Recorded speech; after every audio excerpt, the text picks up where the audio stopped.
And welcome once again to Crazy Comics and Stories. It's me, your charming and delightful old Uncle Rat Bastard. And at the other end of the series of tubes and wires we call the internets is Joe, Crazy Writer. How you doing today, Joe? Son of a bitch! What now? You'll find out when we get to freaking. How's that for foreshadowing? I don't know if that's foreshadowing, teasing, or just a poor opening. A little bit from column A, a little bit from column B. So we're not going to find out how you are. Well, if you're on my Facebook page, you'll know what. But we'll talk more about it when we get to freaking. I want to start the podcast off on a negative note. Well, that'd be a first. Very true. Because usually about this time we hear about how you're doing, how you barely got to sleep on your overnight shift, and blah, blah, blah. Yakety, yakety, smackety. And I just yakety, yakety, smackety. For a chance to, veer us into the ditch. Which, in Minnesota, right now you don't need help doing that because it's snowing outside. No, not over here. It is not snowing in Chaska. It is sleeting and freezing as it hits your car. Nice. So, a couple of days ago I saw this was coming, and I had planned to go down to visit the parents for Thanksgiving. And I saw this was coming, and I saw it would be hanging out for a couple of days, and I just said, I'm not going to be driving 500 miles through the... Cory won't drive 500 miles through sleet and snow and such a shit. But what will he do? There's a Mystery Science Theater 3000 Turkey Day Marathon, as always.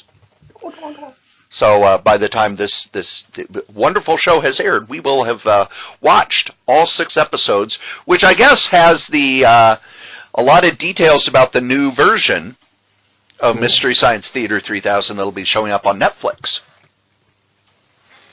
Maybe even we'll get what the kids call a drop date. A date they will release it. And I'm wondering if they'll release them one at a time, like they do on other services, or if it'll be all of them at once, like Netflix usually does. And if it's all of them at once, whenever that day is, don't bother talking to me for the next 3 days. Because I won't answer my phone, nope. I'll be MST3King. And how is your Thanksgiving going to be? It's going to be feast with lots of family, and the deal is usually Chris does all the cooking, I do all the cleaning. And there's football. Yeah, whatever. The Vikings are playing this year. Yeah, well, whatever. Now, what do you usually watch on the Thanksgiving? Because the TV's usually on. We usually don't have it on, but if it is, we'll have it like on a Yuletide log, or maybe drinking scotch with the guy from Parks and Rec. Something like that. Something classy. I remember there was one Thanksgiving, like it had to be the early 90s. I'd gone down to Illinois, and because of the election results, everybody was yelling at each other. And I just kind of we were at my grandmother's house, and she has a really nice basement. And I went downstairs and turned on the TV, because she had the cable. And there on the USA channel, they were showing all 3 Star Wars movies. And I just sat down and started watching the Star Wars movies, and after a little while, my grandfather, who's very politically active but doesn't like to argue, he came down and said, well, what are you doing? I said, I'm watching Star Wars, and he sat down with me. And I would say by the middle of Empire Strikes Back, a good 2/3 of the family was downstairs, and if anybody wanted to start talking politics, I would go, Star Wars is on! Be quiet! Best Thanksgiving recovery ever. Gotta have priorities, baby. Now there are lots of strong with him. There are lots of Christmas comics and 4th of July comics, and I don't remember any Thanksgiving comics. I don't even remember any stories about Thanksgiving in comics, because TV shows usually. There was that Justice League book. I thought was it Justice Society where they had the Justice League and Society together for Thanksgiving. Oh yeah, that may well be. Yeah, I don't recall what was on the cover though. Neither do I, other than it was Power Girl with the turkey bending over. Yes, and Batman all scruffy and cranky. But Power Girl bending over. I'm a dirty old man by now, aren't I? You in the wood. Okay. 50 comic covers celebrating Thanksgiving. Oh, wow! Courtesy of Comic Alliance. Let's see, there's a Batman Long Halloween. Scooby-Doo. Oh, yeah, they did the Long Halloween. There was a killer for every holiday, except for, like, August, where it was like there's no holidays in August. Let's see, they had... they didn't have a killer for Arbor Day. The non-superhero ones, like Scooby-Doo, Garfield, Barbie, Little Lulu, Betty. Did they have a killer for Talk Like a Pirate Day? No, but that's your angle. Let's see, Batman Little Gotham had one, Fantastic Four. Did they have a killer for Pie Vision Day? And Scarlet Witch for the Mutant Who Came to Dinner, Droopy, Impulse. Yeah, so yeah, there's even Treasure Chest. There's and Beavis and Butthead. How could we forget that Turkey Day tradition? The Turkey Day tradition of Beavis and Butthead. So, there it is. There's the JSA. JSA number 54, guest starring the JLA. And who drew that cover? Was that an Adam Hughes cover? I don't think so. I can barely read it. Pachico? I don't know. I know I have it in my collection. I'll have to look it up. Ah, okay. Superman looks awfully happy to be standing next to Supergirl. Or, I guess it's Power Girl since it's from a different... Yeah, I'm always happy when I'm standing next to Power Girl. Oh, yeah. Yeah. Of course, I usually can't stand up completely straight. Thank you. Thank you. You've been a beautiful crowd. Don't forget to tip your waitstaff. Beautiful. We're being horrible this week. Yeah, but the question is how much do you charge for this here podcast? Nothing. Well, that brings up another question. Cory, and I know the answer is yes, have you ever gotten free comics? And I'm not talking like freebies, but I'm talking like comics that were intentionally to be given away. Well, yeah. And obviously the big one is... Free Comic Book Day. Absolutely. We do a show. And the Halloween comics, which I did not pick up any of this year. I had a few sent to me. But the question is, let's go back before Free Comic Book Day. And growing up, and even into the shop years of Hot Comics, do you recall any type of giveaway comics that you got? I mean, I remember the first one and I didn't get it, so I'm kind of upset. And this was probably in high school. But for some reason, the Department of Education pulled everybody out of class, and you went into this trailer that was parked out front, and they wanted to talk to you. You are a sick bastard. And let me ask, was it a clown in the trailer? Was it a serial killer in the trailer? Hey, come on, this is Department of Education. I mean, and this is the 70s, so I mean, there was nothing fun about it at all. Except you got out of class, which is cool. Did they show you the movie where the boys see a movie about basketball and the girls see a movie that they never tell you about? They might have, but I was in there like 5 minutes, because apparently being one of the kids on the top of the grading curves, they didn't really talk to me much. They just suggested, well, you could have a career in mathematics or science, but what I really wanted were those Popeye comic books on the wall, like how to be a garbage technician or working in the sewer. And I mean, there was a whole slew of them. And being collecting comics, I really just wanted those. And I just kind of said, yeah, but could I pick up some of those? He goes, no. And when he left the comic, or when he left the trailer, I thought, oh, I should probably just steal one of each. Yeah, he'll never know. But they're giveaways, and of course now they're like $15 to $20 on eBay. And you still got them, don't you? That to me is the first thing I can remember in terms of like freebie or promotional comic books that I could have got but didn't get. The one I remember from I don't know, I think it was in college. Wasn't there a Planned Parenthood Spider-Man book? Is that the little tiny one? Yes. Spider-Man versus Prodigy? Yes.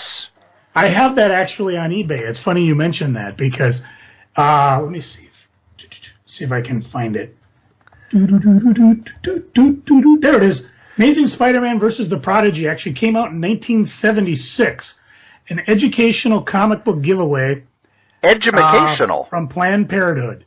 And you could, for 35 cents, either get one. You had to send a check or money order for 35 cents. And a lot of information on many different topics is packed between the covers of this little booklet. What teens want to know but don't know how to ask is readable, understandable, useful. And for all the price of one snack package, don't miss out. Write for it today. 16 pages with diagrams. I remember they had it at my junior college.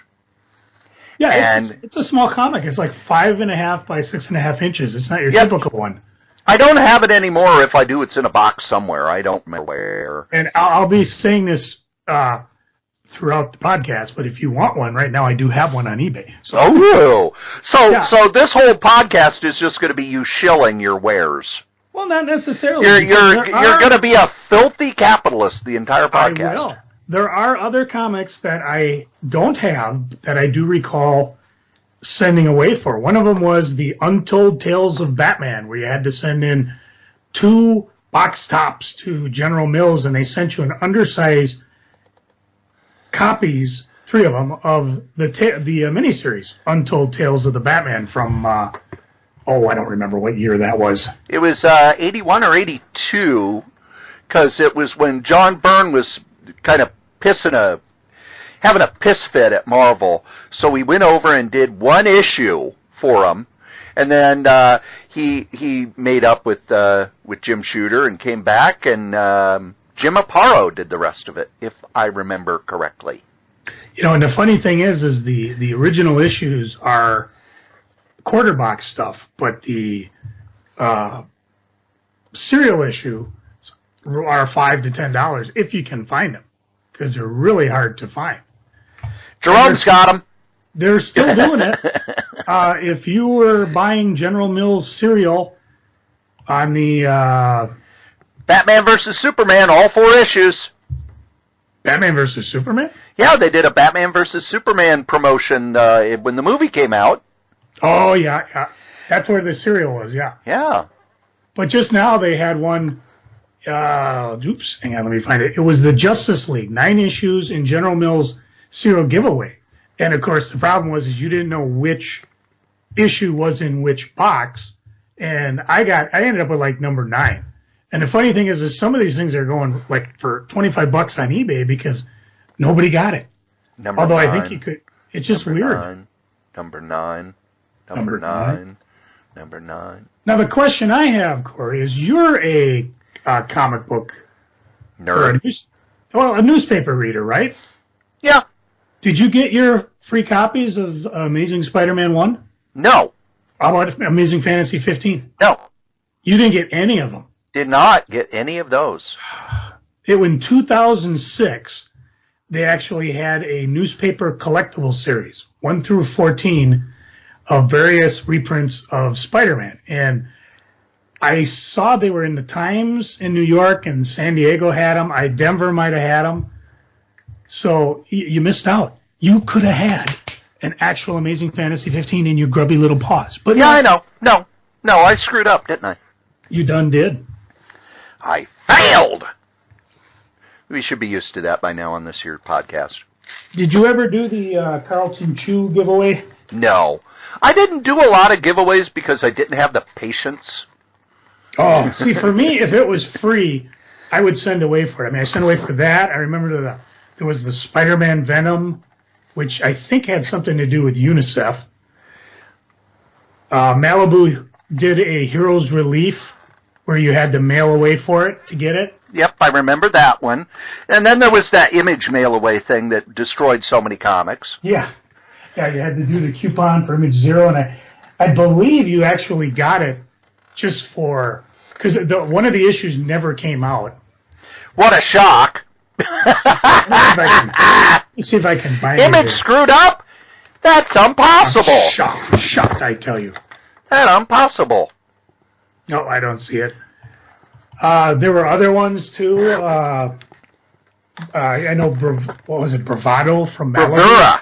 Bravura had something where you did the stamps and you could mail away for it, but you never got enough. I don't think all the issues ever came out, so I don't know if anybody got the book that was promised for that. That seems to be a theme.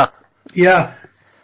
I'm fascinated with books like that. If you look at the Comic Buyer's Guide, they actually have a section in the beginning of it that covers all these different books that you can get given away. Is that the right way to say it? Give it away now. Girl. And, of course, a lot of them are hard to find, and a lot of them you just can't find in decent shape. I mean, some of the early ones that I found as I was digging through my collection, I have a Job Corps from 1965, Little Abner, and the Creatures from Drop Outer Space. What's interesting about that is Frazetta did the art, although Little Abner only appears in a couple of the panels. In 1960, the W.T. Grant Company, which was a retailer that ain't around no more, The Little Tree That Wasn't Wanted Christmas Giveaway. Naval History and Traditions was from 1961, up from the Department of Defense. American Airlines had one. They called them Astro Comics. They were given away on flights where you had the Harvey comics. You know, Casper, what was her name? Wendy, the Good Little Witch. All those guys were on there. It's just amazing some of the different giveaways that you can find. And, of course, they're still doing them today. A lot of the ones we talked about, hey, you remember back, Cory, the Kernel of Two Worlds? Yes. That came out had you actually bought a physical copy of that instead of just downloading it, it's worth about $100 today. Jeez. The second one is only going for about $20 in that. As I talked about, I went through a ton of comics, and I put a lot of them up on eBay. And sometimes, you know, they're not worth a lot. I remember growing up, there were tons of, what would you call it? Like the Spider-Man giveaway. Like the big one was, there was a Dallas Cowboy Cheerleaders, Spider-Man Incredible Hulk, and the Southwest Showdown that was only available in the Dallas Times Herald, and it was like $20-$30 if you could even find it. It's going like $5 on eBay now. For a while back, there was Spider-Man in Power Pack. Yes, I remember that one. I've got 3 different versions of that. One of them says free all over the cover. The other one's totally blank. The other one's got the little stickers from the places that gave them away. Back, I talked about the 1970s giveaway when a friend of mine coughed up the Action Comics #1, where if you bought Safeway soap, you got this free. And she had 5 copies of it for some reason. And they range anywhere from $25 to $100 on eBay. But as I was going through a bunch of this stuff, getting it on eBay, every so often something surprised me, and you're thinking, that can't be right. For example, we talked about the Stridex promo giveaway a while back. Marvel Collector Edition #1, that's rare. I don't recall it. It's not that old. It came out in 1993. There was one called, excuse me while I find it here. Excuse me while I whip this out. If you had picked up a Superman Adventures #1 preview at the Warner Brothers store, they're going for $15-$20. Marvel Live had one come out. There was a Craftsman Sears Justice League, a Superman. I got it here, the Man of Steel Sears Special Edition. Agents of S.H.I.E.L.D. had a Lexus mail to give away. We talked about, in the past podcast, the Lionel Playworld Elson superhero comics, where they actually just bundled them together and issued them to the stores, which I don't think are around anymore. Free comics, store goes out of business. Interesting. Could be a correlation there. Ooh. Some of them are things you gave away comics too, didn't you? I did. That explains it. But no, I never did free comic book day. I didn't have it. It wasn't around for the big store. Oh. Let's see if I can find it. There was something called Spy Gal, which was given away to people who bought Benefit Cosmetics. And I know there's 2 issues of it. Only one of them's on eBay. Cory, did you? I suppose you didn't. There was a Kellogg mail-away in 1995 for X-Wing Rogue Squadron, a Star Wars special. No. See, I have mine, and it still has the logo from Hot Comics on it. That was always something interesting, too, because when I knew these were coming out, there was always a rush to decide how many of these do I want to get, if I can get any of them. And this was especially acute with the Wizard giveaways, which we've talked ad nauseum in the past. A lot of times there was a coupon you had to mail away in the Wizard. So the question was, okay, I'd open up how many Wizards, send away how many coupons, just to get this book to put on the wall. And a lot of times I could end up selling it for $10 to $20 because it'd be somebody, you'd be like, well, you know, if you bought the Wizard, you could send away for yourself. I didn't want to do that. I want to look at it and buy from you if it's cool. Not all the Wizard 1/2s and Ace editions are worth money, but some of them are, like some of the Dawn ones. Then Wizard got sneaky. If you bought 50 or more, you'd get a free X-Men 1/2 gold cover. Gold. Gold. You know, Good. I'm not even talking promo comics that you got by ordering stuff. I mean, it used to be incentive comics where if you ordered 100 copies, you got one of these free. Now, you order 100 comics, you can buy one of these. So it was just crazy stuff. Some of the comics were given away in toys. You remember the little superheroes comic books? Yeah. Well, I know in the early Marvel, some of the early Marvel figures, didn't they have a special comic in with those that would reprint a story, and the figure was the character the way they were in that story? Yeah, the Marvel Legends did that. Okay. And Spawn did it in some of their when they went from the smaller booster packs into the actual plastic ones. You could get a Spawn comic. They'd call it the Fan Edition. In fact, one of the ones that I gabbed about was a Spawn number 1 that was a giveaway. Was Spawn number, I think it was 54. You got one for every 50. I was shocked when I looked online. It was like, really? $200?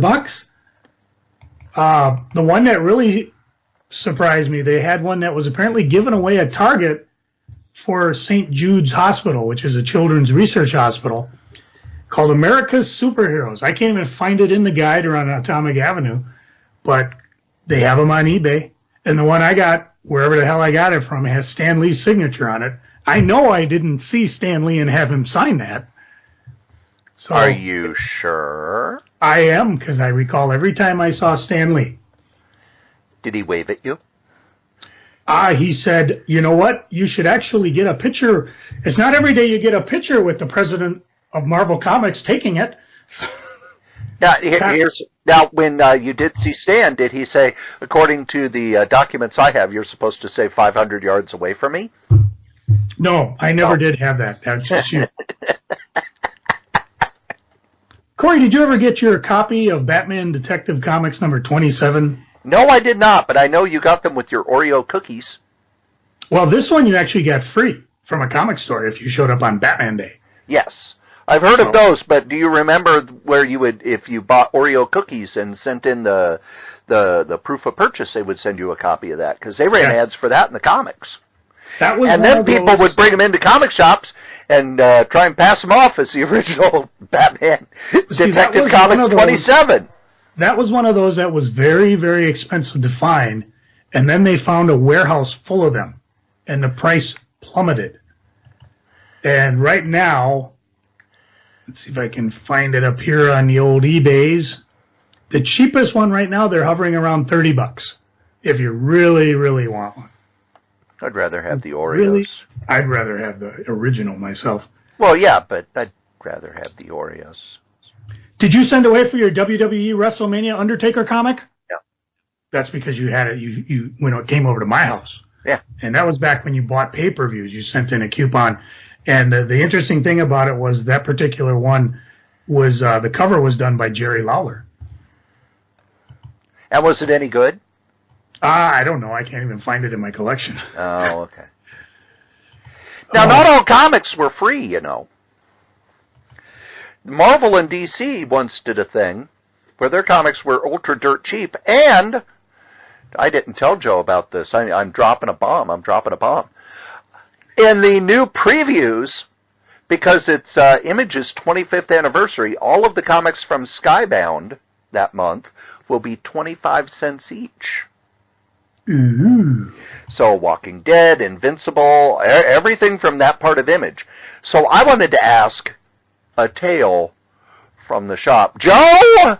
Dun, dun, dun. When Marvel and DC were having their little war, where they did the what was it, the Batman 10-cent adventure and then the Superman 10 cents. And the Fantastic Four for 9 cents. Yep. And they would do that. Here's my question. Because I followed the sales, and the sales on those would always be, 600,000 to 700,000 copies. Did they get people to subscribe to those books in your shop? No.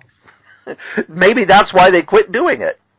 Well, the only ones I can recall for certain were when I had Crazy Comics, because what I would do is I would get enough and put one in everybody's box as a freebie to try to get them to try other things. And, there were always some people like, I don't want it, put it back. It's like, dude, it's free. I'm not even charging you a quarter for it. The one I remember I did do that actually did have an effect on sales was the Cerebus Zero. And they had a deal where I think it came out around the time of Spawn number 10, which had Cerebus in it. It was written by Dave Sim, and I don't know if he did the art where he drew, I think he drew Cerebus. He was always drawing Cerebus versus letting other people do it. And what I had done is I made up this coupon, and it was, if you bought a copy of Spawn 10, and again, there were, 100 plus people buying it, I would give you a free copy of Cerebus Zero. And if you liked it, you could add it to your list. What did happen is, I got these in, and of course, the guys from the other Hot Comics were laughing because I had tons of Cerebus Zeros, even though I did get the gold copy. I gave away one to everybody, and our Cerebus sales doubled. It went from 4 to 8 people a month. Woo! And what happened was, though, is that I never sold another one off the shelf because everybody who cared bought it. I always put it on the shelf because in my mind, that one was paid for. I had 8 subscribers. I could afford to put one on the shelf. And then if somebody came by, occasionally you'd sell a run if anybody wanted it. But for the most part, small press books like that, everybody just picked it up for themselves. Whether it affected Spawn or not, I don't recall. Spawn was going pretty hot. You remember back then. You didn't even think about it. Order 150 Spawn. We're not going to think about it. I did talk to Dave Sim once when we were at a Cap City retail show, and I showed him the coupon and what we had did. And he said he thought it was a good idea. And I said, I got people busting out of the earworks to buy Spawn, but if I could get them to, pick up a few more copies of Cerebus, that's kind of what my goal is. Ultimately, I think Cerebus ended up being a book that people bought via graphic novel. Yeah, the phone books. Yeah. So, anyways, if you just it's these promo comics, these giveaways. I just love them. As part of my no buying comics stuff, I'm kind of going through my collection and slowly putting them on eBay, as everybody knows. So if you do go, I actually have a section on my eBay store of promo books. And even if you're not looking to buy something, it is fun to kind of look at some of those. Like there's a mattress place called Sleepy's. Never heard of it, but they had a Marvel Comics Cancer Society giveaway. If you were in New Jersey when the Brooklyn Knights had their opening season in 2012, they gave away a Brooklyn Knights comic book that is now hard to find. I think the last freebie comic I actually bought when I bought my wife some Death Wish coffee. Actually, she emailed it to me. She emailed me a link saying, hey, Death Wish Coffee is giving away a free comic book if you order it like within this time period. And yes, it was on a free comic book day. Yep.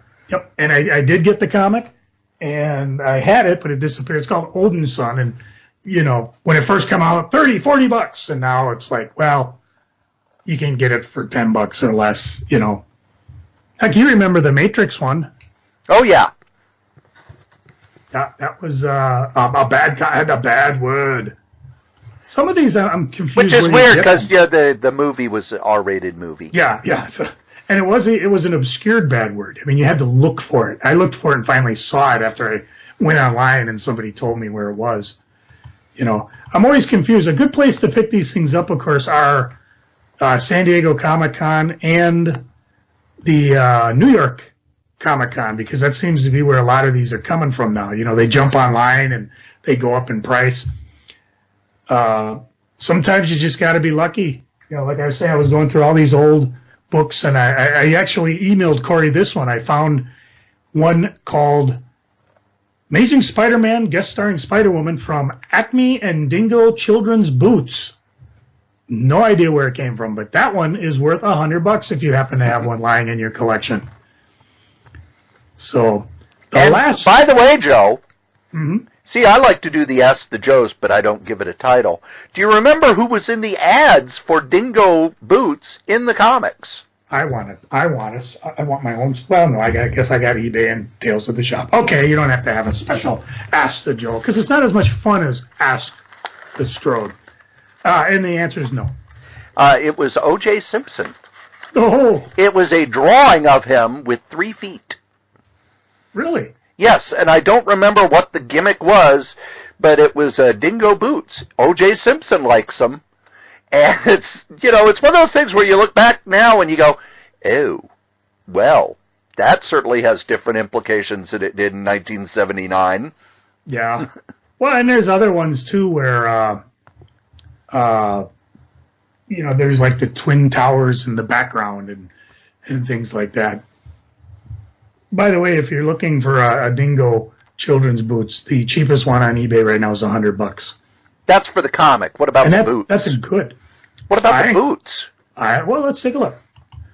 Clothing, shoes, and accessories. The dingo ate your baby. Women's boots, $10.50. Oh, so they're still around. Yeah, apparently. Okay.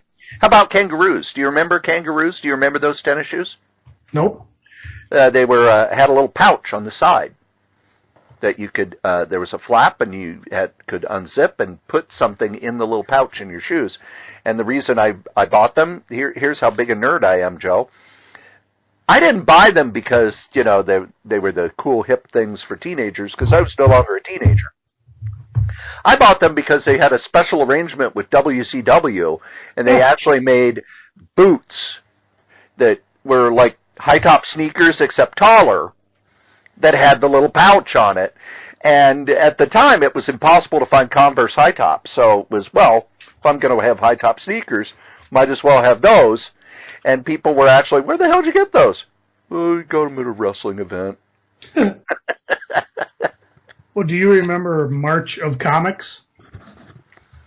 I don't remember it. I've heard of it. I've never seen one. It was an anthology book, a lot like Four Color, except didn't they actually say March of Comics on them till the end of time, whereas Four Color, they didn't say Four Color on them. Well, March of Comics were usually given away at shoe stores and stuff. Oh, okay. I remember. But they were from Dell because they used the same characters. Yeah, 488 issues from 46 to 82. I remember when I was helping clean out the Sears shoe store, which is what they called it at the time. And underneath one of the counters, they had some of the comics that they used to just give away. And, of course, the big thing was is you would stamp on it the store it came around. So around here, we find Sears, we find Red Boots. So if you can find one that doesn't have a stamp, that's pretty rare because most of them were just given away. Some were an oblong format, and eventually the ones I remember were kind of in a pamphlet thing. So, it's always fun. I'm always curious, and I suppose if I actually run across freebie comics in the future, I'll definitely give a plug for them because I'm just fascinated by that. And it just seems the more difficult it is to get it, the more expensive the comic goes. Otherwise, in a case of like Free Comic Book Day, those comics for the most part are pretty much don't have a value. If you're collecting them to read, you're collecting them just because you're curious. You're collecting them to collect them, or you're collecting them like us, so it gives us a chance to talk about it on a podcast and drag Butch up to St. Cloud for a day. Now, with we're talking about these giveaway comics. Treasure Chest was given away in Catholic churches. Not Catholic, I knew one Catholic kid. That's how small a town it was. There was one Catholic kid, and I was constantly asking him questions about things, and he was like, no, it's not like on Monty Python. I think Topics was the same thing. It was a religious type comic that they gave away. Did you ever get Treasure Chest at your church? No, they were long done by the time I was around. Now, I do recall getting Big Boy comics, because there used to be a Big Boy restaurant at the corner of Larpenteur and Lexington in Roseville.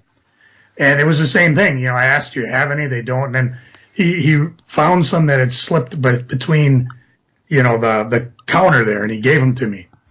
And wow. Like everything, I read them and threw them away. But that, you're talking, had to be sometime early 60s, because that was before I collected comics. I just wanted to read the comics.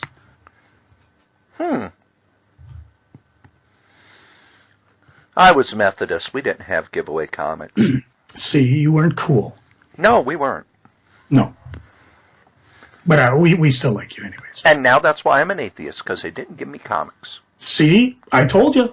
You should have given the boy comics. Actually, that's an interesting question. I'm going to look up in my handy-dandy press guide under T for Treasure Quest. I'm not sure when the last one came out. I know that I was actually reading some stuff on Early Marvel this week. What a shock. And Joe Sinnott did like a real early issue of the Fantastic Four. And when the people who published Treasure Chest found out about it, they upped his page rate so that he didn't have to moonlight. And Stan always wanted him back. And I guess it wasn't until like the mid-'60s that Sinnott came back to do inking for him. But Sinnott made a really nice living off Treasure Chest for a long time. 1972 was the last Treasure Chest comics. Oh, Stan must have either upped his rates or Treasure Chest cut theirs. But, nope, that's, I forget who else was working there for a long time. But there were a few artists who had really nice careers working for them. Kind of like how with Will Eisner, after the Spirit went away, he did PS Magazine for the Army. And he would give jobs to people like Wally Wood and people like that, so that there are a lot of people who, if they couldn't find regular work, would just go to Eisner, and he'd load them up with PS Magazine. So, you know who didn't have a job with PS Magazine, Joe? Who's that? These guys, our sponsors. Yes, here at Solitaire Rose Networks, we have ads. That's right, we have ads. Just like every other podcast. Come on, it's okay. Our first advertiser is our longest-running advertiser, and that's DreamHost.com. DreamHost.com is the best, bar none, web host all over the interwebs. You could go to other web hosts. You could go to the ones that have big ads on TV and everything, and they're not going to give you the service, the dependability, and the reliability of DreamHost. Head on over to DreamHost.com. Use the code CRAZY, KRAYZ, and get $20 off your first year of web hosting. Another of our sponsors is Dollar Shave Club. Dollar Shave Club has great blades at low prices, and let's face it, you gotta shave. Head over to shaved.by/C19DC. Get you some blades. They're wonderful. I use them. I use all of our sponsors. Matter of fact, head on over to crazycomics.com. Over on the right-hand side of the page, you'll see all of our sponsors. Bombas, Grays, Flaviar, Dollar Shave Club, and DreamHost. If you would like to advertise on any of the podcasts in the Solitaire Rose Network, you can. Just email solitairerosenetwork@gmail.com, subject advertising. And after we do the sponsors, we always go back to Joe and say, Joe, what's on the eBays? Well, we talked a lot about the promo comics. I put up a lot of graphic novels. The thing is, I'm gonna break kayfabe here a little just to really annoy Cory. Joe, you're breaking the fourth wall. I know. But what's happening is, I tried to do it otherwise. I'm off Monday, Tuesday, Wednesday from my job. And those are the days that I put new stuff on eBay. And there's nothing I would love better than the listeners of our show to get first crack at everything. So I'm just going to let you guys know, if you are prone to go to my eBay site and just take a look what I'm looking, what I be posting there. Monday, Tuesday, Wednesday seem to be the days that I get stuff up in mass. We talked about the promo comics. I just put a ton of graphic novels up. And again, the deal is if you need something off my eBay site, let me know, and I'll probably toss something from my vast accumulation of crap on it. So you got that going for you. Which is nice. Which is nice. So, right about now, God, my mouth is dry. Don't you got to go to the bathroom or something, Cory? I mean, you've been holding it on now for like 45 minutes. No, I'm fine. Oh, God, there's nothing better than a nice... Oh, man, this reminds me of being outside, fresh snow in the rain, a waterfall. You sure you don't have to go to the bathroom? Yeah, I'm fine. What else do you have going on the eBays? What have you sold lately? Anything fun? Well, anything you want to ask me about? Nah. Okay. No, I just figured once you go to the bathroom, I could just babble on and on about that and, just really tell people,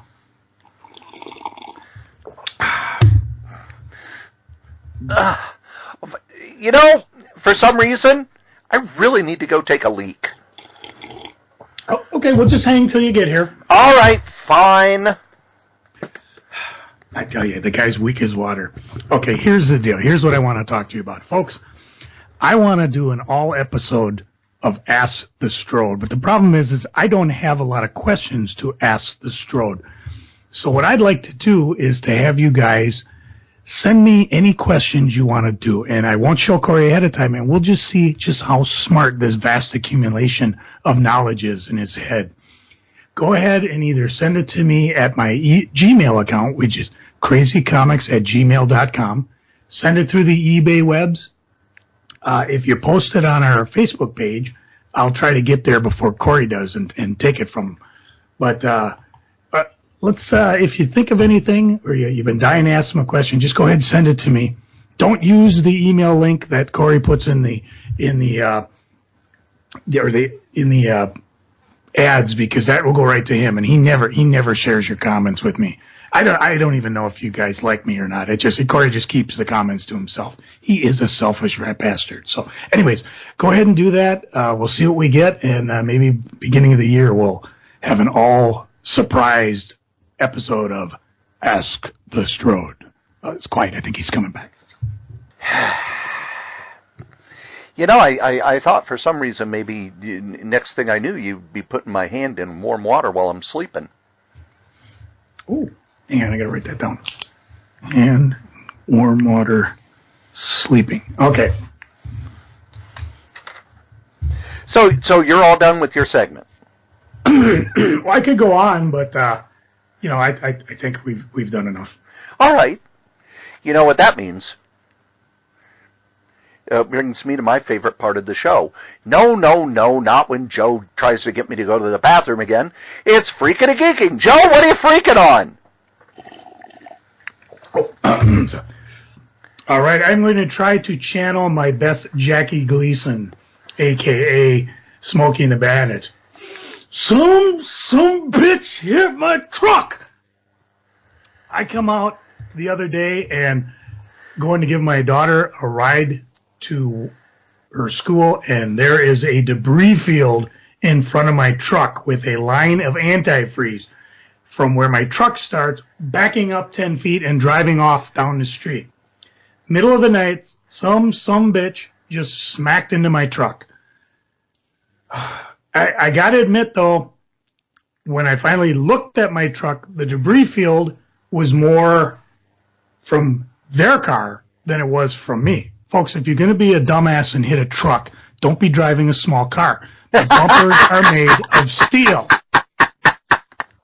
Now, remember that point, because what happened is the steel bumper was actually pushed back into my tires. Remember the brand new tires that I just bought? So, I thought, well, let's try to pull this piece out. No, it ain't going to happen with my arthritis. That ain't happening. Holly even tried it with the crowbar. Nope. So I figured, well, let's see if I can get this thing forward a little bit. And as I'm driving, you hear, whoop, no, that ain't happening. I ain't blowing my tire just to this. So I went inside. You know, yeah, you make a police report, but no sense having them come out because the asshole who did this is long gone. So I did my report. I called the insurance company. I called Chris to come get Holly to work, whatever. So I think, you know what? I think I will go see maybe that dumbass is nearby because he obviously cracked his radiator because there's radiator fluid all over. Well, wouldn't you know it? The street sweeper crew came by, swept up the last of the leaves, and the plus side, swept away the debris field so I don't have to pick it up. I didn't get a ticket for being parked there because they didn't actually post they were coming. I think they were just coming through to get to another part of the neighborhood. But so that kind of dealt with what I dealt with for a week. It ended up being about $500 deductible. Oddly enough, had some bitch owned up to it, only would have been $200. But you know, that's for your normal hit and run, or normal hit. But a hit and run, it's like, oh, it's all on me. Truck's at the repair. Hopefully, I'll have it back soon. I took the bus for a couple days. My dad's down in Florida. He let me use his minivan. I tell you, you just can't look sexy in a minivan. So, 2 things I'm freaking out. Joe, I'll know how to break this to you. Your days of looking sexy, they're behind you. Oh, you're just feeling cocky because everybody looks at you and says, you look so young for an old guy. So, yeah, just anything, suspect. So, anyways, you know, if you want to go to my eBay sites and you got your eye on something, you want to make an offer, probably is a good time I will accept it. Because I'm trying to raise that $500, and you only got so much plasma to sell. Yeah, I'm feeling a little dizzy. I've been drinking a lot of water though. Cory, what are you freaking on? I have a list. But I'm going to start with a hybrid. Joe, do you know what a hybrid is? Isn't that the X-Men villain from Dire Wraith and one of those Brood guys? No. Oh, I bet you. See, you're not the only one that knows stuff. It's not even a car that runs on both gas and electric. I've talked a lot in the past about how I've got the Marvel Unlimited. Yes, I have it too, and I finally got a tablet. I can't wait to try it. So I fire up the Marvel Unlimited to see what they've dropped on it for Monday, because, you know, there's the new stuff, and then they're filling in holes for the older stuff. They've got some of the Hawkeye stuff. They dropped a bunch of old issues of Cable, including some of the ones drawn by Ladron, which makes me happy. Ladron, who's not doing comics anymore, which makes me sad. And then I saw Deadly Hands of Kung Fu. Oh, yeah, Kung Fu! Now, Deadly Hands of Kung Fu was one of Marvel's magazines. It was probably, I don't know if that, well, Savage Sword of Conan was their most successful, because it went for 200 and some issues. Then Planet of the Apes went for 33 issues. Get your paws off me. And Deadly Hands of Kung Fu went for 36 issues. So I was excited. I love it when they put the Marvel magazines up on Marvel Unlimited. I think the Marvel magazines are probably some of the most underrated stuff Marvel did, because at the time, you know, they didn't have as good a distribution as the comics. They were in competition with the Warren stuff, but a lot of the people who worked on them were prouder of it because they were getting a better page rate, their art was reproduced bigger, and because they were drawing for black and white, they didn't have to worry about the shitty color printing on the paper that you could see through. So a lot of people did much better work. So I open it up. I'm all excited. Deadly Hands of Kung Fu. Can't wait to read these. Yeah, it's just the some of the stories. It's not the whole magazine. Oh, sometimes it's fun to see some of the ads for those things. I like the ads. I like the editorials. The articles are really interesting because you'll see it's some of the Marvel writers like Tony Isabella and Don McGregor and Doug Mensch who are kind of excited that they get to fill, like a 3,000-4,000 page article. So they kind of go all out doing a movie review. There was one where they actually all went and saw a movie together and then talked about it afterwards and recorded that and turned that into an article. But nope, the Deadly Hands of Kung Fu on Marvel Unlimited, just the Daughters of the Dragon stories. Not even the Iron Fist stories, not even the Sons of the Tiger stories. Just the Daughters of the Dragon stories. Joe, do you know who the Daughters of the Dragon were? Dragon Daughters? No. Smaug's daughter? No. What was that guy from Dragon Slayer? It was Colleen Wing and Misty Knight. I'm feeling misty. The next thing that I am freaking out, and I actually wrote this up as a blog post, and then I posted it on the Facebook. But for this year, I had to tap out of NaNoWriMo. Work just got too crazy. There were like 4 days where I was working from like 7:30 in the morning till 10 at night. And I didn't have the time. I didn't have the energy. And then when the weekend came, I had to work at the group home. And Saturday, I worked at the group home. I only worked till 10. But then I ran out to the world's largest candy store and got a case, not just a few bottles, a case of Rat Bastard root beer to last me through the winter. And then I went and saw one of my ex-girlfriends, Lindsay, who now has a beautiful little 15-month-old baby boy. And Joe and I will talk a little more about that after the show concludes because there's personal stuff involved. But it was good to see her. And I went out to dinner with my friend Dice. And it was, I'm not going to be writing. Because when I was all done with that, I'm done. I'm going home. I'm laying down. I've worked and I've been social. That's enough. So instead of being done by the end of November, it'll be done by the end of December. Also, because of the computer crashing, that didn't help either. But right now, the hard drive from that old computer is right here sitting next to me, humming away as I take all the files off.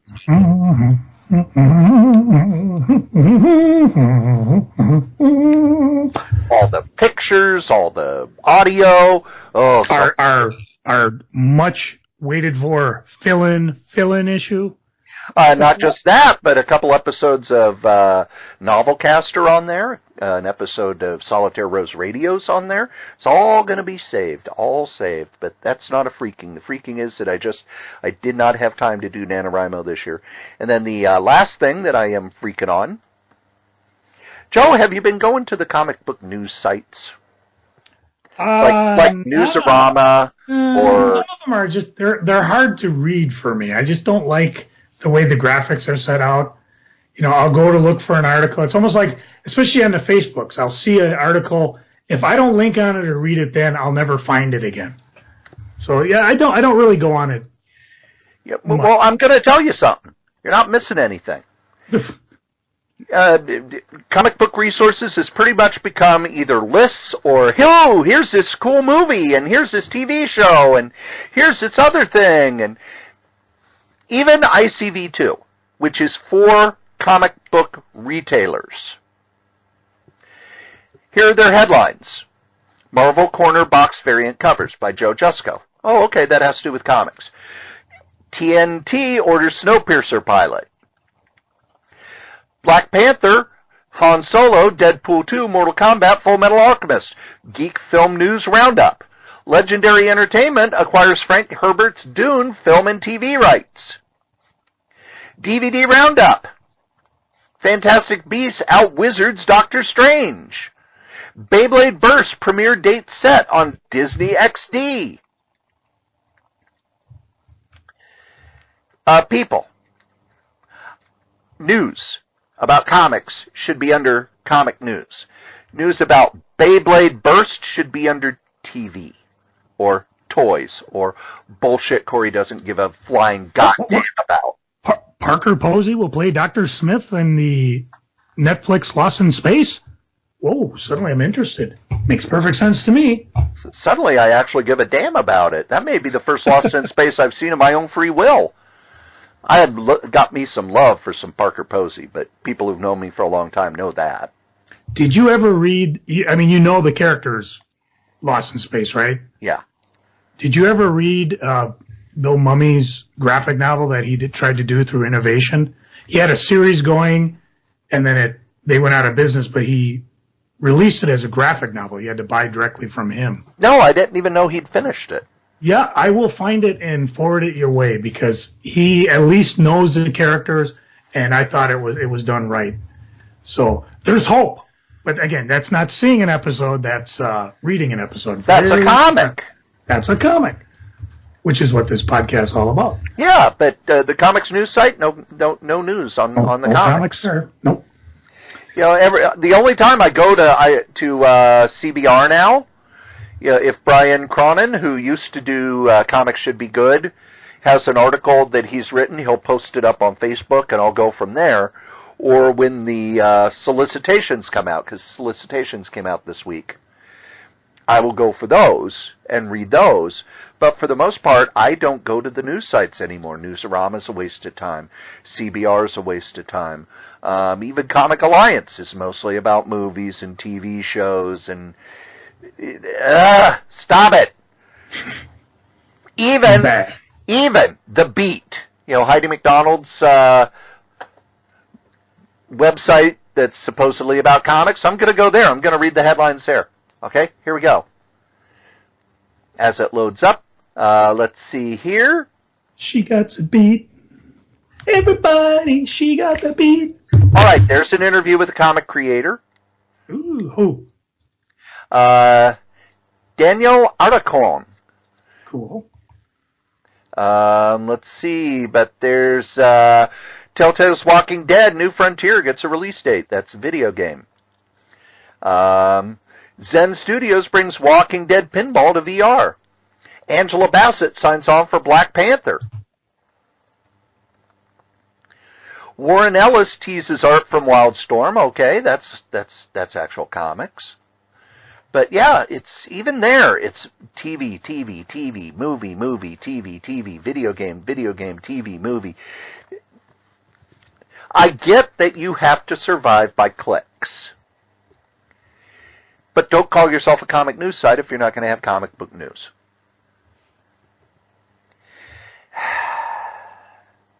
And now that I've brought us down, as I always do, it's time for geeking. Joe! What are you geeking on? Cory, do you remember when I talked about Hench Girl comics that came out from Scout Comics a while back? Yeah! Did you know that #1 issue is $100? I do now! I sold both mine and my daughter Dana's, which is good for Dana because, you know, being a college person, she could use the extra money. I was gobsmacked. She's still in college? I thought she was done. Well, she's finishing up her AmeriCorps, which allows her, you know, so many dollars off her student loans, but then she's looking to go back to grad school. Oh, okay. She's trying to save up money and things like that. So she never wants to join the real world? I don't know. She's got a plan. And what's the plan? I don't know. To never join the real world. To get together with your son and when we die, sell off our collection. I don't know. But I did find the Hench Girl comic, and I guess the reason why it's going so crazy is, first of all, when it came out, nobody was paying attention, and now it's scheduled to be a TV show. Damn it, Joe, another TV show! Kind of sounds like some other black and white comic that nobody's paying attention to that you told me to pick up. You know, if you were to just listen, you'd be $200 ahead, because I would have told you to pick up that Colonel of Two Worlds when it came out, and the Hench Girl #1. If you have both those, you could probably go sell them on eBay for lots of money. So we're use it for cracking hookers, right? Or more comic books, you know. Well, there's or that. Maybe too. You could buy an ad on this here show and just tell everybody how much you appreciate us. Okay, you don't have to do that. But we'd love you if you did. Common complaint: I cannot read my writing. So I will skip the next item I was going to geek on and go on to what I've been reading. Of course, one of the things that always baffles me is as I pull up things to get rid of on eBay is things that I've never read, never planned to read. And so I just get rid of them anyways. One of them, which I remember trying to read when it came out, was Marvel Team Up, the one, let's see what year. It was when Robert Kirkman, again, the Walking Dead dude, when he was doing it. I think it was 2005 he did the Marvel Team Up series. Yes, loved that series. And it was interesting about it wasn't your typical Marvel Team Up where the heroes were kind of shoved together for some weird reason, and it seemed artificial, and they went away, and we never talked about it again, except when it went a case of Red Sonja, or Not Ready for Primetime Players, which will never be reprinted anyway, so I don't know why I took it up.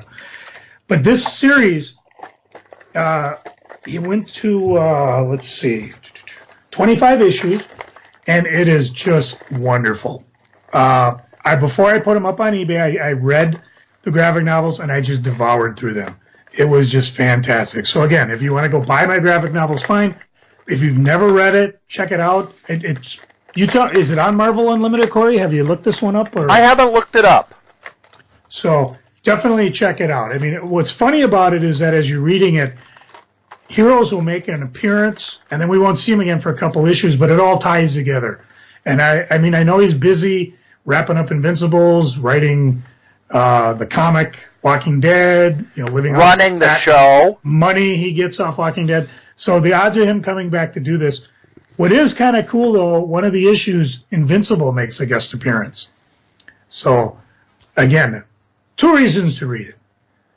Another book I cannot believe I never read, but then again, maybe I can. Star Trek: The Next Generation, The Gorn Crisis. Kevin J. Anderson, Rebecca Mosta, Igor Kordley. This book takes place during the Dominion War and explains why the flagship of the Federation, the USS Enterprise, A, B, C, D, I think it was E at this time, why they never got involved with the Dominion War, where they were busy trying to enlist aid from the Gorn, but the Gorn were having a crisis of their own. There's a brewing revolution. And when it comes down to the Federation, some of the Gorn have pretty long memories. So I picked this up for $5 at the con, the last MCBA Fall Con, which, as you know, the next MCBA Fall Con is, can you feel the tension? Cory, do you need to know? May 20th and 21st, 2017 at the Minnesota State Fair Grandstand. Advance tickets on sale January 1st. WMCBAcomics.com. Link it because you know it's going to be a fun one, and you got a long time to go before it gets here. So, there. And that's pretty much it. Cory, what are you geeking on? What's got you... Oh, by the way, the Glamour Puss hunt, I actually rearranged my basement yesterday. I have these plastic shelving units, you buy everywhere. And I have them set up at waist level. So I've been putting out my comic books, and I've got about half my collection flat. And as I'm digging through it, I did run across a couple Glamour Puss. So if the friend out there wants to send us a link and let us know which issues he's looking for, if he's still looking for them, I'll put them aside and see if he wants them. But otherwise, I'm actually looking forward to digging through. The only problem is my back is killing me today from moving them damn books. I mean, Gruber talked about he converted all his collection to short boxes because he just said they're just too heavy to carry, and I'm beginning to understand that. I mean, my goal is just to sell the stuff I don't want off, and things like, ROM, I love me ROM, I will probably hang on to because it ain't ever going to be reprinted. Joe? If it is reprinted, then I'll sell it. Joe? What? No one cares about Rom. All right, come on. I like him. He at least listens to our podcast. You're such a cruel rat bastard. Yes. Speaking of cruelty. I love the segues. I have a case of rat bastard root beer. I have an entire case. Because you and I, we've been searching for it for a while. Mm-hmm. And when I went down to the largest candy store in Minnesota, they had bottles on the shelf.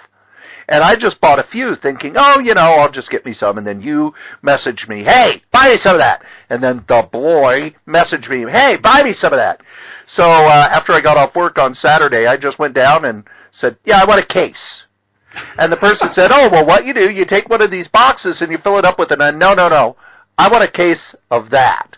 Oh, and they went in the back and they got me a sealed case and they brought it out. Oh, that's cool.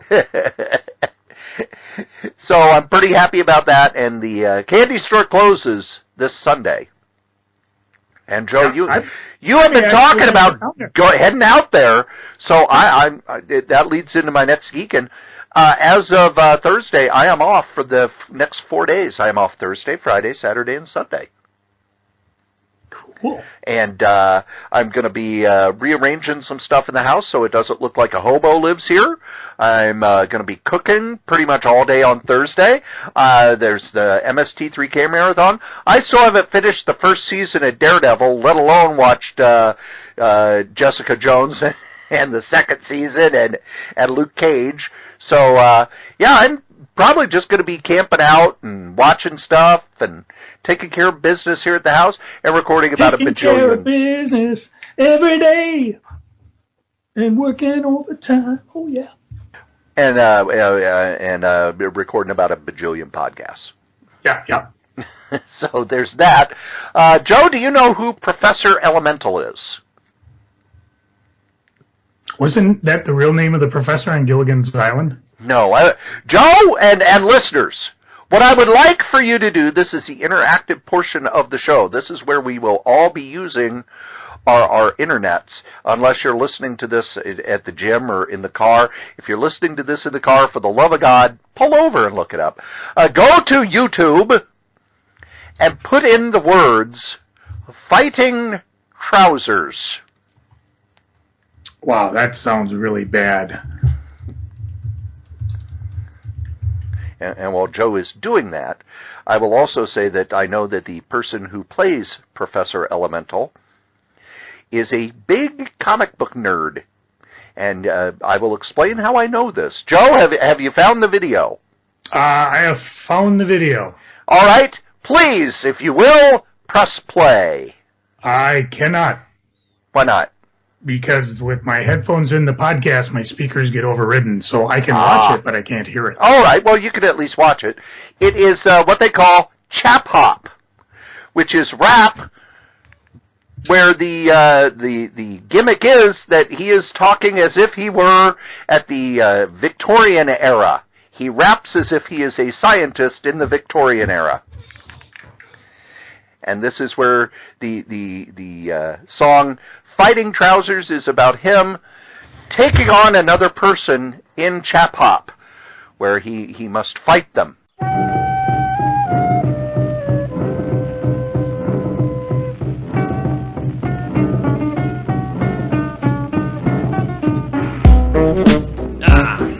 Jeffrey, what's that you have in your hand, boy? Pass it over.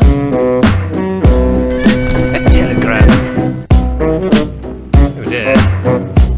Seems someone has been biting me. Fetch me my trousers at once. No, not those. Those are my time travel trousers. Those are my tea trousers.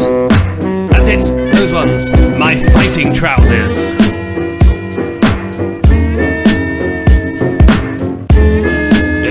Yeah.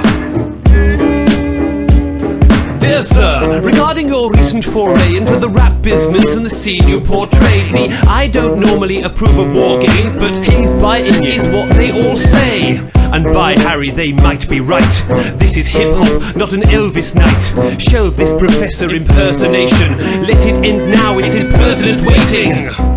You seem a reasonable chap, what you need to do is rap and not parody chap-hop, cause that's not proper, just not cricket. Put away your ukulele or I'll tell you where to stick it. I don't like your tweet, sir. Will teach you the professor's ready. Not. Let's see who strikes the loudest. Lou. Put on my fighting trousers. I've got super producers and fans that play me. You have a granddad's moustache and a ukulele. Don't look around, sir, I'm speaking to you. Roll up your shirt sleeves, Queensbury rules. Never test Professor professors with the cleverest wits. Let's settle this like gentlemen armed with heavy sticks on a rotating plate with spikes like Flash Gordon. And you're Peter Duncan. I gave you fair warning. When this George Formby clone is performing, audiences go home before he begins talking. A new career might be more rewarding. I'm a bright Brighton peer, your rap's Piers Morgan. I don't like your tweet, sir. Will teach you the professor's ready. Not. Let's see who strikes the loudest. Lou, put on my fighting trousers. I've not seen you at ciphers or workshops with kids or gigs, dear sir. You're not worthy of this. Sold out to Coca-Cola, used for a trend, and that means you're banned from using a pen. Hope it's safe to assume you won't do it again. Set foot on my stage and get ruined again. Be out, Mr. B. I've set the egg timer. There's not room in town for two gentlemen rhymers. Leave town by the end of this instrumental. Yours, etc., etc., sincerely, and so forth, Professor Elemental. I don't like your tweet, sir. Will teach you the professor's ready. Not. Let's see who strikes the loudest. Lou, put on my fighting trousers. Sorry, I'm sorry, Jeffrey, but it gets my goat. Gets my dander right up. Bloody told him. No jazz solo. This is supposed to be a diss song. Jeffrey, get off the drums. And the reason I bring this up is because one of his songs is called The Quest for the Golden Frog. Now, I have befriended the good professor on the Twitter and on the Facebook in his secret identity, and I asked last week, I have listened to the song The Quest for the Golden Frog quite a few times, and just wanted to know, is it based on the Jack Kirby Black Panther story about King Solomon's frog? And he responded that I win a prize because not only was it, but I was the first person to ever make that connection. Now, the good professor and I have talked about Ed Brubaker comics and other comics in his secret identity, of course. But I tweeted to the Professor Elemental because it was about a Professor Elemental song. So I'm geeking about that he and I both were, that I'm the only person who made the connection that his song was based on a 1977 Jack Kirby comic.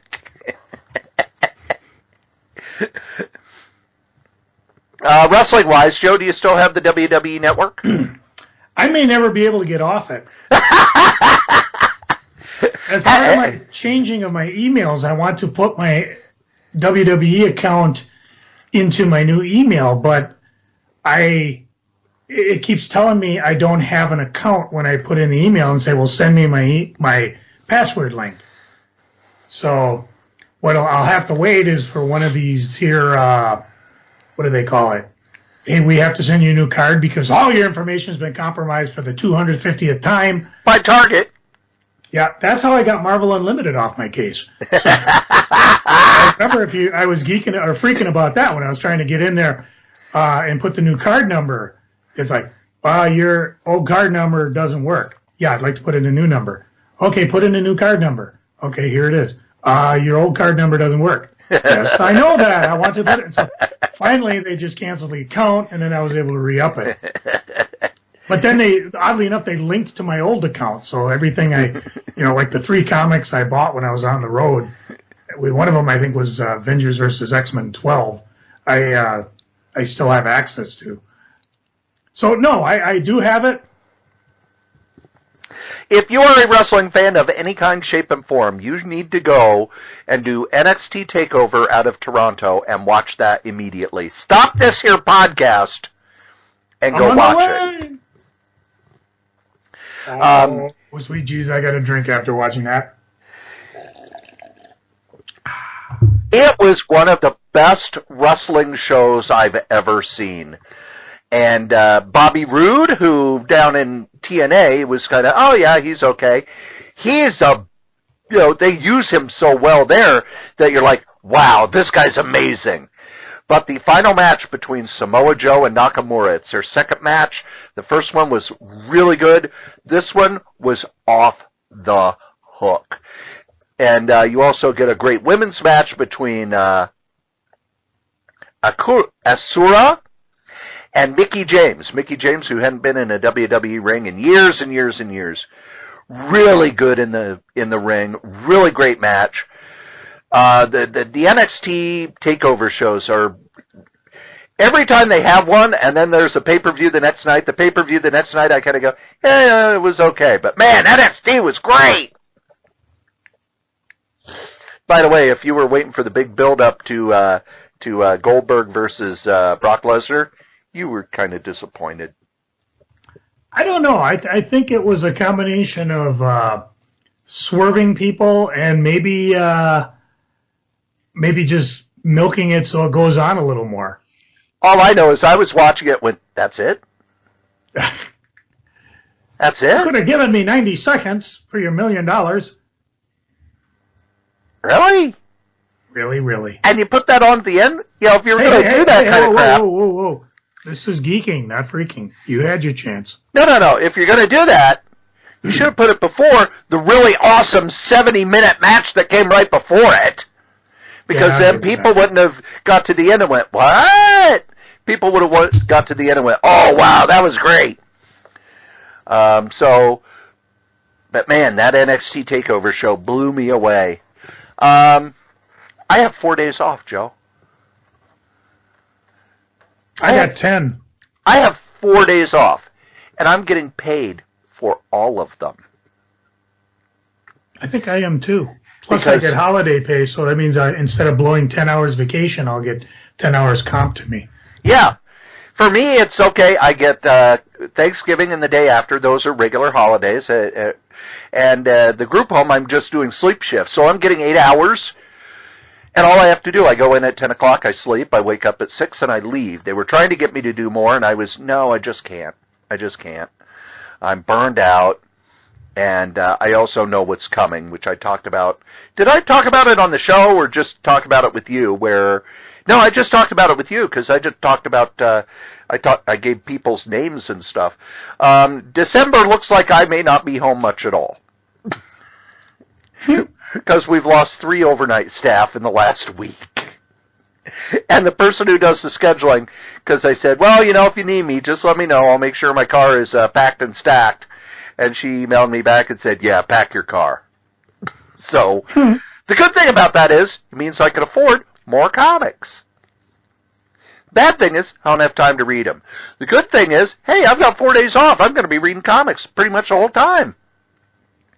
I got a big stack of the stuff I want to read right there. It's a huge stack. It's got 2 omnibuses in it. Omnibuses. It's got 4 of the Warren hardcovers. It's got the Iron Man novel. They did a novelization of the Extremis storyline. It's got the Civil War novel. I'm Joe. I may not get off the couch. And the last thing is because it's the end of the year. We're starting to get these best graphic novels of the year lists, even though the year isn't over yet. But one of the things I like about this is because everybody who makes these lists wants to be all snooty and they're better than whatever. I like my superheroes, but I like the more intellectual stuff. But it's hard to know on these because with a Marvel or a DC, it's like, oh, okay, I know this creator, I know this book, I know this, and a lot of what I buy now are the reprints, so it's the stuff I've already read. But with a lot of the more indie graphic novels, it's like, do I really want to plop down $30 on something, and it's no good, or it never comes out? So a lot of times I wait for the best of list. The Washington Post has their best of list out, and other lists are coming out. But here are the best graphic novels of 2016 according to the Washington Post. The Art of Charlie Chan Hock Chi by Sunny Liao. Cousin Joseph by Jules Pfeiffer. Jules Pfeiffer was actually been doing comics forever. He did one of my favorite books, not just comics, but books called Tantrum. And it was a graphic novel he did in the 60s where a middle-aged man gets mad and he's tired of his life and he's tired of doing stuff. So he throws a temper tantrum as if he was a child, and by the time the temper tantrum's over, he's a child again. It's really good, so I didn't even know he had a new one out. Ghost by Rania Telgemeier. Hot Dog Taste Test by Lisa Hannawalt. Last Look by Charles Burns. Charles Burns is an underground artist who's kind of transitioned to the literature graphic novels. Joe, did you ever read Black Hole? Did Charles Burns? I don't think I did. That's really good. March Book 3 by John Lewis that we talked about when we did our last Running Around Geeking, where I was able to pick that up at half price. Moon Cop by Tom Gould. Patience by Daniel Clowes, who I know I'm supposed to like Daniel Clowes, but his work always leaves me cold because he always writes about characters that it's very easy to tell he doesn't like. Like Ghost World. I know Ghost World is a good book, but I just don't like it because all of the characters in it are just despicable human beings that I don't care for. Rosalie Lightning by Tom Hart, and then the only kind of Marvel DC book that's on there is Sheriff of Babylon Volume 2 by Tom King and Mitch Gerards. And Sheriff of Babylon, it's one of those where I knew it was only going to be 12 issues, so I decided to wait till it was done. I have ordered both those volumes. Tom King did The Vision. He's doing Batman now, and he did Omega Men, which I have sitting in the pile of stuff to read. So as these best of lists come out, I'm going to be picking up some of the books, and we'll be reviewing them. And starting in a couple of weeks, Joe and I are going to get back to reviewing books.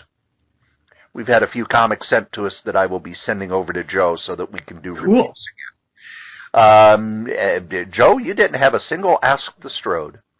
Nope. I feel hurt. You should. You don't care anymore. Is Ask the Strode done? Are we never, ever doing it again? Well, you're on 10 days off. I just figured you don't want to, work your brain cells that hard. You're the one who's on 10 days off. Well, for you, 4 is like 10. Joe, are you ever going to ask the Strode again? Is this another segment that you're going to put the knife in, that you're going to kill? You go through and you go, we're never doing that again. Don't ever talk to me about that. You're fired. Fine. Cory, time to ask the Strode. Thank you. You want to hear a joke about paper? Never mind. It's terrible. Believe it or not, kids, you've listened to this for what? I don't even care how long you've listened to this. And I just don't care. I don't care after that joke. You've killed my very will to live. And as we say every week, the comic that we like the least, we still like better than the comic that you like the most. Joe? Well, why did the melon get married? Because he cantaloupe. Hit my music. I think I want to die now.